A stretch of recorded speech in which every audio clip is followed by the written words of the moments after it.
Hi everyone, my name is Cohh and I'm back with another Thoughts video, this time on Mutant Year Zero Road to Eden. This game definitely snuck up on me. I had heard about it a few times before it came out, but funny enough, it actually released without me even knowing it. I did have a lot of people in chat shortly after release ask me if I was going to play it. I said I was thinking of checking it out, and then finally, I did. This game is pretty great. I just wrapped it up. It took me about 25 hours to do a near 100% playthrough.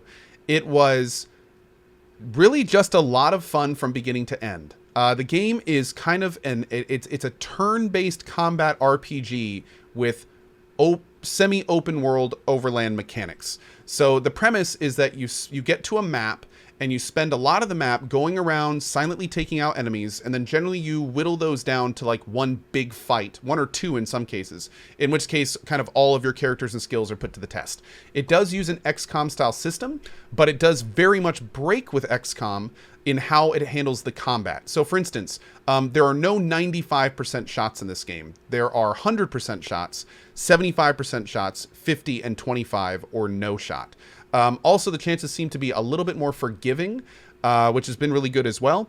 And instead of relying on RNG to hit and stuff, your RNG reliance is more on crits. Now, the game itself was not only a lot of fun to play, but there was a lot of variance in how you can play it. There's multiple different characters, but then you have a squad that can use less than the max amount of characters, so you kind of have to mix and match. Each character is good at some things, better at others. There's multiple different types of enemies, again, which certain characters are better or worse against.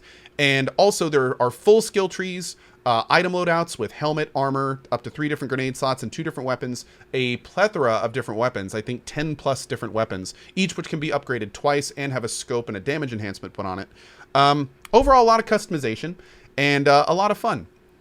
Now, the gameplay itself was enough to kind of keep me going. I was really enjoying the kind of stealthy, take them down one at a time style, followed by the big fights. Those were really enjoyable. But the thing that made me really love this game is the world, the setting, the characters, and the story.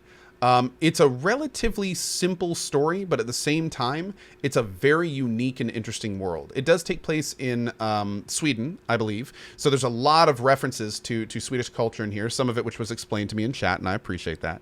And the world itself is kind of a post-apocalyptic, mutated world, kind of Fallout-y, but not really. But overall, very engaging, which I really like. The characters are all voice acted fully. They all have their own distinct personalities.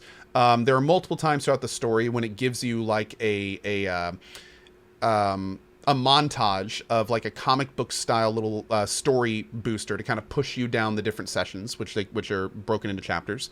And yeah, that's really about it. I mean, I don't want to say too much more because we'll start getting into spoiler territory. This game is definitely a recommend from me. Again, the game, I think right now you can get it for about 30 bucks, and I spent just about 25 hours in it, and I loved every hour.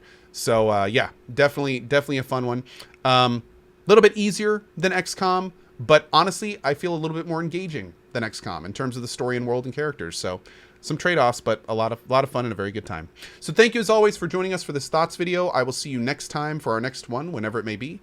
And hope you have a great rest of your day, and I hope to see you over at twitch.tv/CohhCarnage. I might even be playing something right now, so drop by and say hi. Bye-bye.